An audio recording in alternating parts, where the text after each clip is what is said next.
হযরতে জিবরাইল জবাব দিলেন, ইয়া রাসূলুল্লাহ, ইয়া হাবিবাল্লাহ, আমি বছরে দুবার এত সুন্দর সেজে জাফরানি পানি বছরে দুবার দুনিয়ায় আসি। আল্লাহ নবী বললেন, ভাই আখি জিবরাইল রে, আর একটু খুলবি।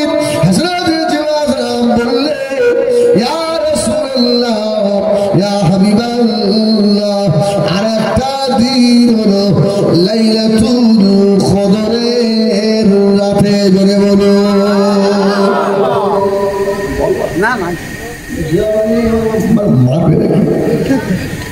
আল্লাহ। এই আর কোন রাতে? লাইলাতুল কদর। ইয়া রাসূলুল্লাহ, আরাফাতের দিন লাইলাতুল কদর, এই দুটো দিন আমি ভালো সেজে ঘুরে আসি, জাফরানি পানি দুনিয়ায় আসি। আল্লাহ নবী বলেছিলেন, দেরি করবো না, আমি রাসূলুল্লাহ এখন তায়েফের দিকে রওনা হবো। সাহাবীদের বললে, বাবা সাহাবীরা রেডি হয়ে যাও বাবা।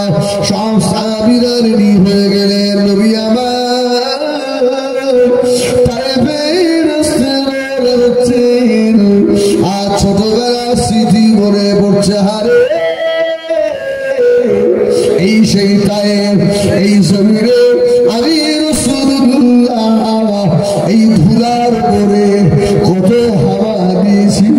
এই তায়েফের ময়দানে আমি রাসূলুল্লাহ কত সাগর চড়িয়েছি। এই সেই তায়েফ রে, যে তায়েফের জমিনে আমি রাসূলুল্লাহ সিরাত চাক করা হয়েছিল। যে গাছের গোড়ায় আল্লাহ নবীর সিরাত মুবারক চাক হয়েছিল, ওই গাছটাকে আল্লাহ পাক এখনো জীবিত রেখে দিয়েছেন। ওই গাছটা এখনো সেইভাবে রয়েছে বাবা। আল্লাহ হাজিরা গিয়ে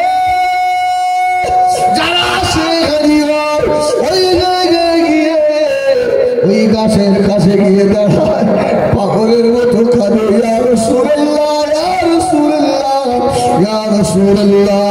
এই পাহাড়ের পাদদেশে আমার নবীকে জিবরাইল শুইয়ে ফেলে দিয়ে আল্লাহ নবীর বুক চিরে ফেলেছিল। আল্লাহ পাক কোরআনে জানালেন, আলাম নাশরাহ লাকা সাদরাক ওয়া ওয়াদা'না আনকা বিযরাক আল্লাযী আনকাযা ظهرك ورفعنا لك ذكرك فإن مع العسر يسرا إن مع العسر يسرا فإذا فرغت فانصب وإلى ربك فارغب।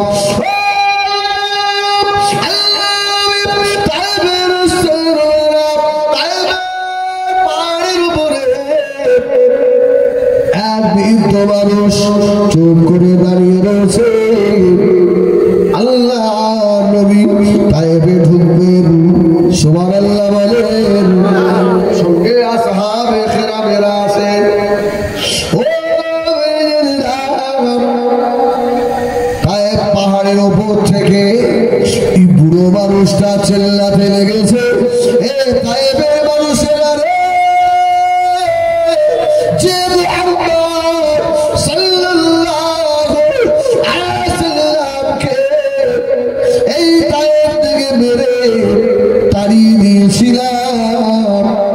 আবার মনে হয় ওই মুহাম্মদ আবার তায়েফে ঢুকছে রে, দেখবে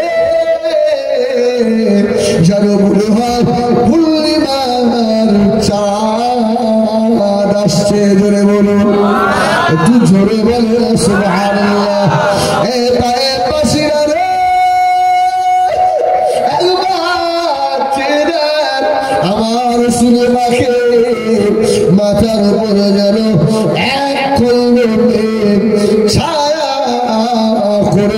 আসছে ধরে বলো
अच्छा ठीक है भाई कौन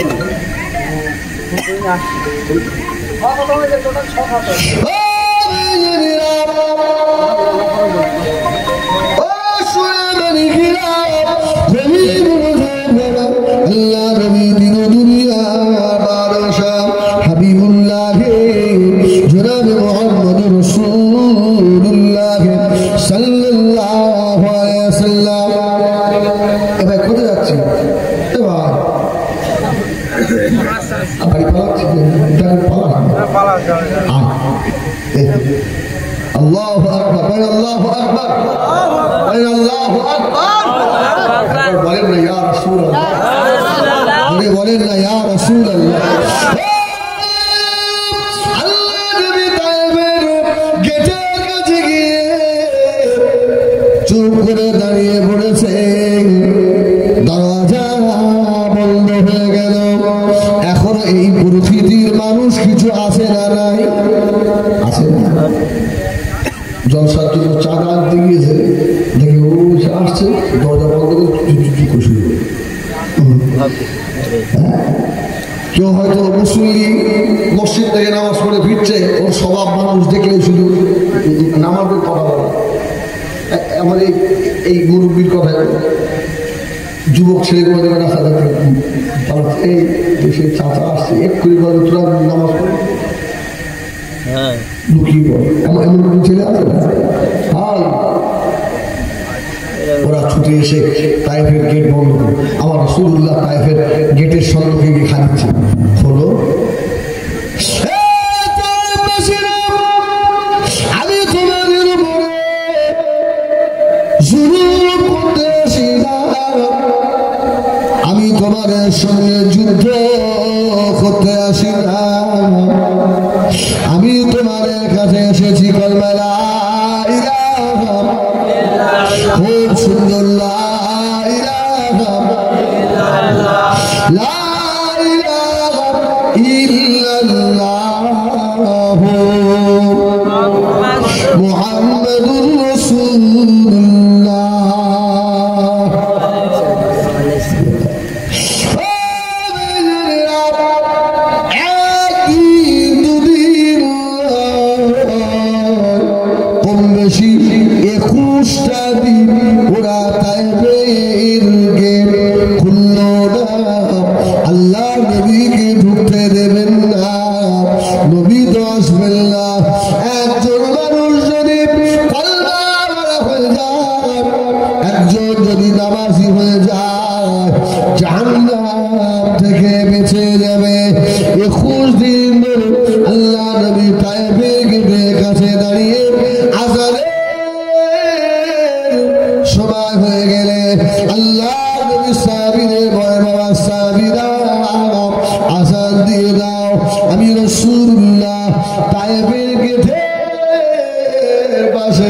দাঁড়িয়ে নামাজ আদায় করবো বড় কষ্ট লাগে রে তোর নবী না খেয়ে না খেয়ে খাজুর খেয়ে পানি খেয়ে খাজুর খেয়ে রাত্রে থাকা জায়গা নাই আল্লাহ নবী মরুভূমির মাঝখানে দাঁড়িয়ে নামাজ আদায় করলো ওই নবীর উম্মতেরা মসজিদের পাশে বাড়ি, আল্লাহ ঘরের আওয়াজ কানে যায় না রে। ছেলেরা আমি বলি আমার দয়ার নবীকে আর কষ্ট দিবি না রে।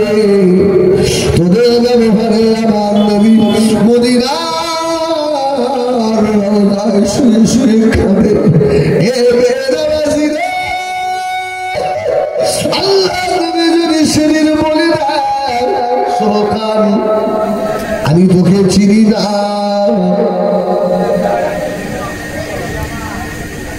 যা কে আছে বলে আমাকে সেদিন সুপারিশ করবে? কেউ নাই, কেউ নাই আমার নবী ছাড়া।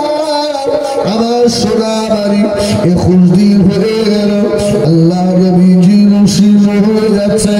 তায়েবের গেটের কাছে চুপ করে দাঁড়িয়ে তায়েববাসীরা বলল আমাদের অর্থনৈতিক খারাপ হয়ে যাচ্ছে। হযরত মুহাম্মদ সাল্লাল্লাহু আলাইহি ওয়াসাল্লামকে ওই জায়গা থেকে তাড়িয়ে দাও, তার তো তায়েবে গেট খোলা যাবে না। তায়েববাসীদের একজন সরদারের মেয়ে তোমরা জরুর ঝিলে বড় আলেমা মেয়েটা বলল রে তোরা আগে যাবি না, আগে আমি যাব। গেটটা খুলে হযরত মুহাম্মদ সাল্লাল্লাহু আলাইহি ওয়াসাল্লামকে কয়েকটা প্রশ্ন করব। হযরত মুহাম্মদ যদি আমার প্রশ্নের জবাব দিতে পারে তাহলে ভাববো উনি আখেরি জামানার নবী। আর যদি না বলতে পারে তাহলে ব্যবস্থা ফয়সালা করব। আল্লাহ নবী গেটের পাশে দাঁড়িয়ে রয়েছে, আস্তে আস্তে এসে গেটটা খুলে দিল। আল্লাহ নবী তাকালেন মেয়েটা আল্লাহ নবীর নূরের মুখের পানে তাকিয়ে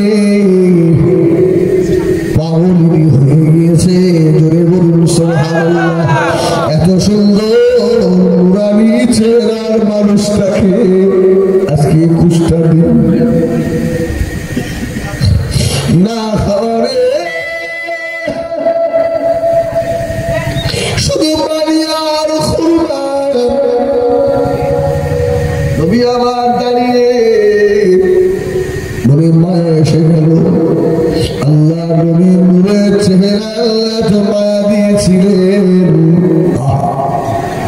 যদি কেউ একবার আল্লাহ নবীর মুখের দিকে তাকাতো, যত বড় বেঈমান হোক না কেন আল্লাহ নবীর উপরে মায়া হয়ে যেত।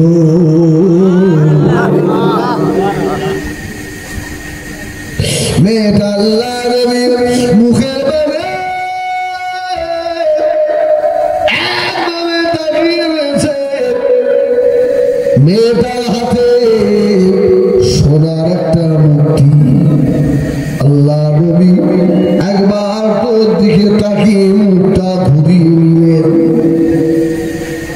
মেয়েটা গেটের কাছে দাঁড়িয়ে বলতে লাগলো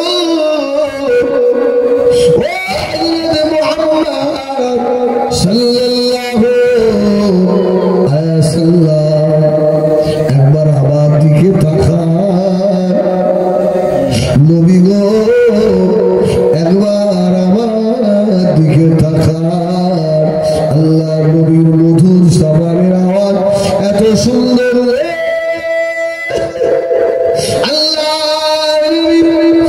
আস্তে করে ডাক দিয়ে বললে ওমা জননী মা আমি মুহাম্মদ তোমার দিকে তাকাবো না, কেননা তোমার হাতে স্বর্ণের মূর্তি রয়েছে।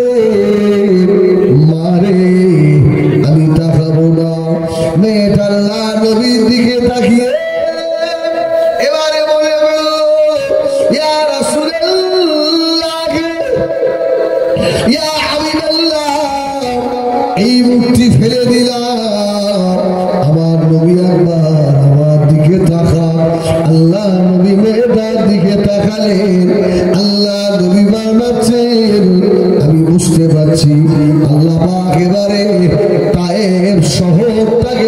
কবুল করে নিচ্ছে।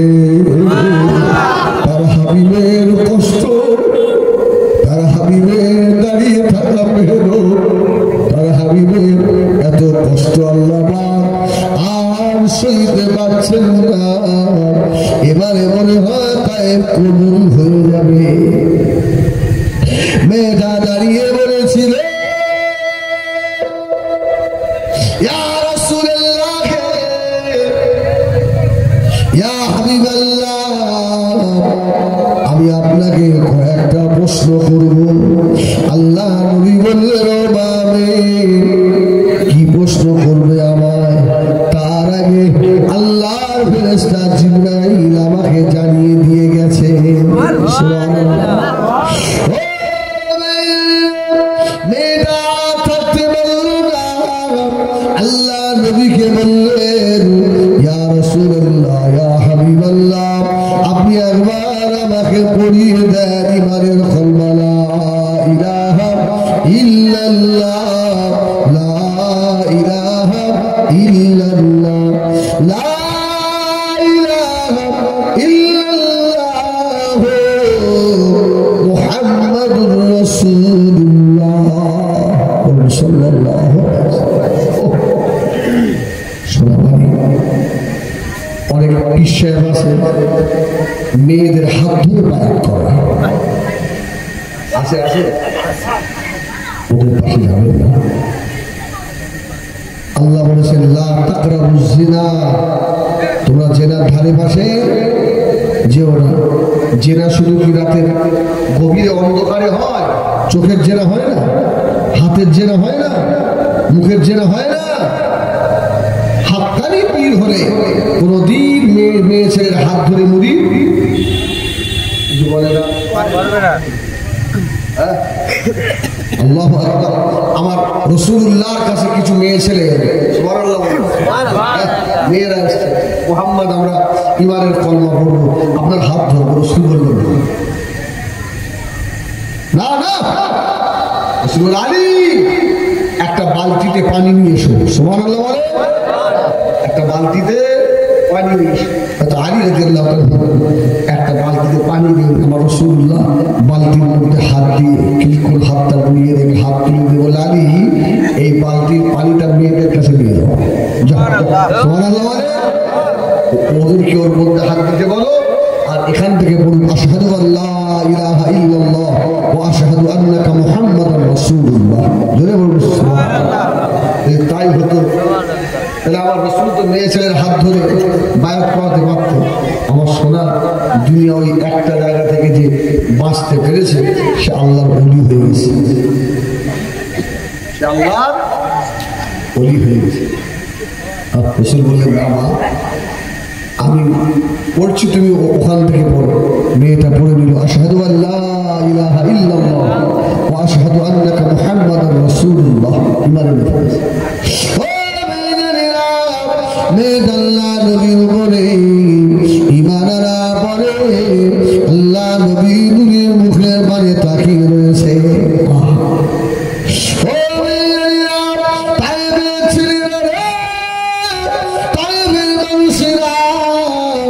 মেয়েটার উপরে এত নির্যাতন, এত জুলুম শুরু করে দিল, জানে মেরে দেবে। মেয়েটার উপরে একটা পাগলা কুকুরকে খেপিয়ে দিল। মেয়েটাকে কুকুর এসে খাবলে খাবলে ছিঁড়ে ছিঁড়ে খায়। মেয়েটা সবারে বলে, আশহাদু আল্লাহ ইলাহা ইল্লাল্লাহ ওয়া আশহাদু আন্নাকা মুহাম্মাদুর রাসূলুল্লাহ। আল্লাহ নবী দাঁড়িয়ে রয়েছেন, আল্লাহ নবী নূরের চোখ দিয়ে ঝর্ণার মতো পানির তুষার কাঁদতে।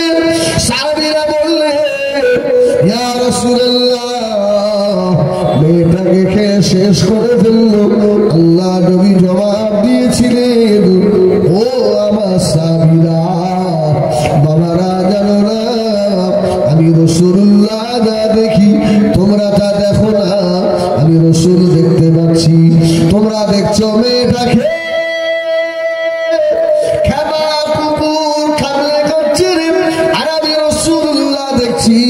মেয়েটার জন্য আল্লাহর রহমতের ফেরেশতারা আল্লাহর জান্নাতের রাস্তা ঝাড়ু দিয়ে পরিষ্কার করে দিচ্ছে। জোরে বলুন সুবহানাল্লাহ।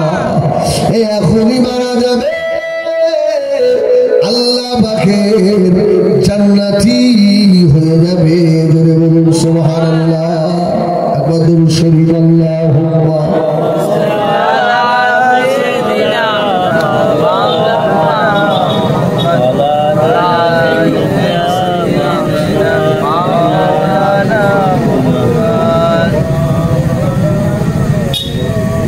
আমার ভাইরা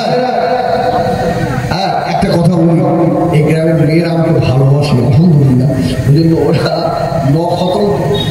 করেছে, ভাই তো অবশ্যই করবেন। এরা আমার কাছে একটু দোয়ার আবদার রেখেছে, একটু ছোট্ট দোয়া করবো আপনার আমার জন্য পারবেন। আমার 11:30 পর্যন্ত সময় হয়েছে, হ্যাঁ আমার উঠতে একটু লেট হয়েছে, কিন্তু কেন এসে আজকে খুব খিদে গেল না, দুবার ভাত খেয়েছি আর নষ্ট করে খেয়ে নিই ভাতটা খেয়ে আমি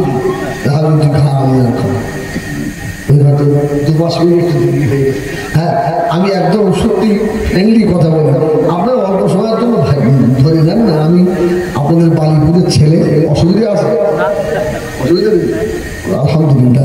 আমার ভাইরা একদম সময় প্রায় শেষের দিকে একটু ছোট্ট দোয়া না করলে আমার মায়ের হাতে খবর করেন যে খোকারে বললে খবর একটু দোয়া করতে গেলে আমার হুজুর বলতে হবে, আমি আমার খোকা বললে আমি খুশি আলহামদুলিল্লাহ, আমার বেটা বললে আমি খুশি। আমি হুজুর হওয়ার যোগ্যতা আমি রাখিনি, খোদার পছন্দ করছি, সেই যোগ্যতা আমার নেই। আমি তোমার ছেলে, তোমাদের ভাই, হ্যাঁ এই ছোট্ট করে দোয়া করি, যদি ভাই এসে না পৌঁছয় আমার ধর্ম ইনশাআল্লাহ অসুবিধা কি? আল্লাহ আল্লাহ আল্লাহ আল্লাহ ভালোবাসে, খতম কোরআন শরীফ তেলাওয়াত করেছে। আল্লাহ আমাকে কিছু হাদিয়াও দিয়েছে।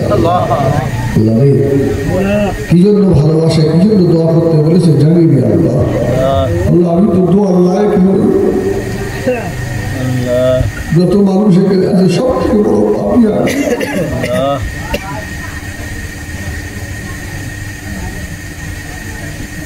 আল্লাহ আমার মা বোনরা কোরআন তেলাওয়াত করুন, ত্রুটি হয়ে গেলে আল্লাহ আপনি ক্ষমা করে দেবেন। আল্লাহ আল্লাহ যে যা নিয়ত করে আশা করে করেছে আল্লাহ এদের মকসুদকে আল্লাহ আপনি পূর্ণ করেন। আল্লাহ ভিতরে অনেকের মা আছে বাপ নাই, অনেকের বাপ আছে মা নাই, অনেকে দাদু দাদি নানা নানি আত্মীয় স্বজন মুরব্বী না কবরবাসী হয়ে গিয়েছে। জানি না কবরের ভিতরে কি কবর কঠিন জায়গা, যদি আযাবুল কবরে থাকে আল্লাহ আপনি মাফ করে দেন, মাফ করে দেন। আল্লাহ কবর গুলোকে রওযাতুল মিন রিয়াজিল জান্নাহ বানিয়ে দেন। আল্লাহ আমাদের আব্বা মা স্ত্রী পুত্রদের হায়াতে আল্লাহ হায়াত দেন। আল্লাহ বালিপুরকে কবুল করুন। এই বালিপুর গ্রামে রানিয়াটি আশপাশ গ্রামে যত মারা আছে ইমানদার ইমানদারি, যদি কারো কবরে আযাব হয় সবে বরকতে তাদের কবরের আযাব মাফ করে দেন। আল্লাহ কিচ্ছু চাই না আপনার কাছে। আল্লাহ মৌতের সময়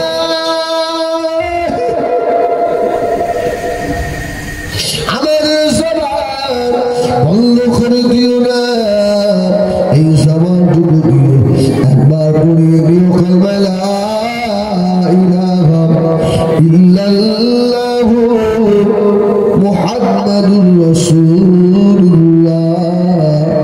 আল্লাহ মৌতের আগে আপনার হাবিবের জিয়ারত নসিব করে দেবেন। আল্লাহ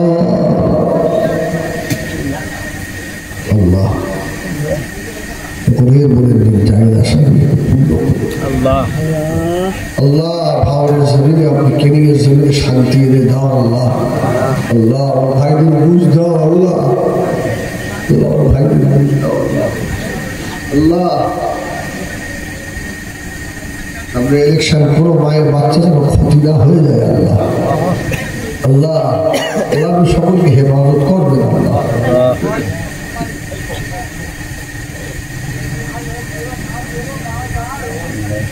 سبحان ربك رب العزة عما يصفون وسلام على المرسلين والحمد لله رب العالمين وجعل آخر كلامنا عند الموت بحق لا إله إلا الله محمد رسول الله.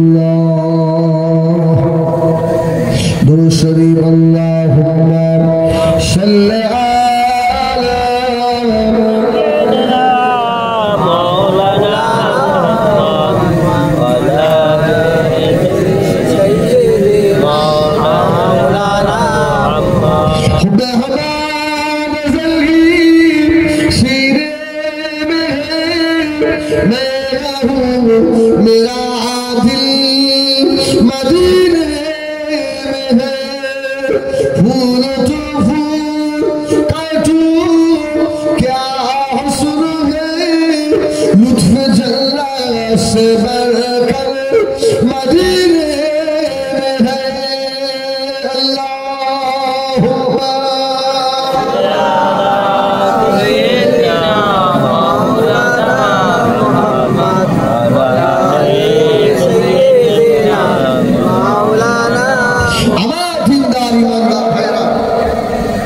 আল্লাহ বাবাজিরা একবার তকবীর দেবেন। আল্লাহর নামে একটু জোরে দেন, নারায়ে তাকবীর, নারায়ে তাকবীর। আলহামদুলিল্লাহ, আল্লাহ কবুল করে। আমার শোনা আমি যে কথা বলছিলাম, রাসূল পাক সাল্লাল্লাহু আলাইহি ওয়াসাল্লামের 63 বছরের জীবন, তার মধ্যে খেদমতের জীবন 10 বছর আর 13 বছর 23 বছর। এটা রাসূলুল্লাহ খুব কঠিন জীবন, সারাটা জীবন রাসূল পাক সাল্লাল্লাহু আলাইহি সাল্লামের সংগ্রাম ছিল কোনো মানুষ যেন আল্লাহ ভোলা না হয়ে যায়, ঠিক কি না?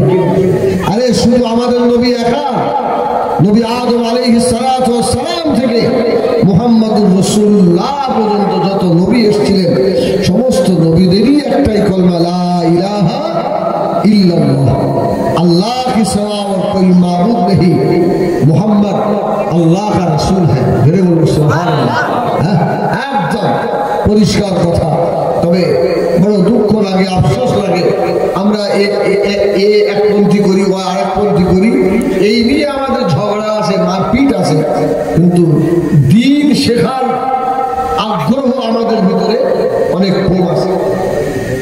ঠিক বললাম না ভুল বললাম? বলে এই বালিপুরে যত বাড়ি আছে, যত যুবক ছেলেগুলো আছে, হ্যাঁ, আমার মনে হয় 10টা ছেলেও আল্লাহর কোরআন শরীফ পড়তে যাবে না। ভালো করে খবর নিয়ে দেবে। হ্যাঁ, নামাজের সময় এদের এত অবহেলা, কিন্তু নামাজ ব্যতীত তো কোনো ইবাদত আল্লাহ দরবারে কবুল হবে? নামাজ ছাড়া কবুল হবে? নামাজ ছাড়া হবে। এই জন্য বাবা যে যাই করি আমরা অন্তত আকীদা পরিষ্কার করি, নামাজে দাঁড়িয়ে যাই ইনশাআল্লাহ। হ্যাঁ, নামাজে দাঁড়াবে তো আল্লাহ আপনার কাছ থেকে যত খারাপই রয়েছে ইনশাআল্লাহ নামাজের খাতিরে, নামাজের ওসিলায় সমস্ত খারাপই আপনার কাছ থেকে দূরীভূত হয়ে যাবে। বলে বলুন সুবহানাল্লাহ। আল্লাহ রাসূলের সাহাবীদের নামাজ আর আমাদের নামাজ, সুবহানাল্লাহ বলে কি নামাজ সাহাবীদের, আল্লাহু আকবার। অন্ধ, চোখে দেখে না, মসজিদে নববীতে আযান হলে একজনের সাহায্য নিয়ে মসজিদে নববীতে আসে। জোরে বলুন, যেন জামাত মিস, জামাত যেন ছুটে না যায়। একজনের সাহায্য ভাই এসছে,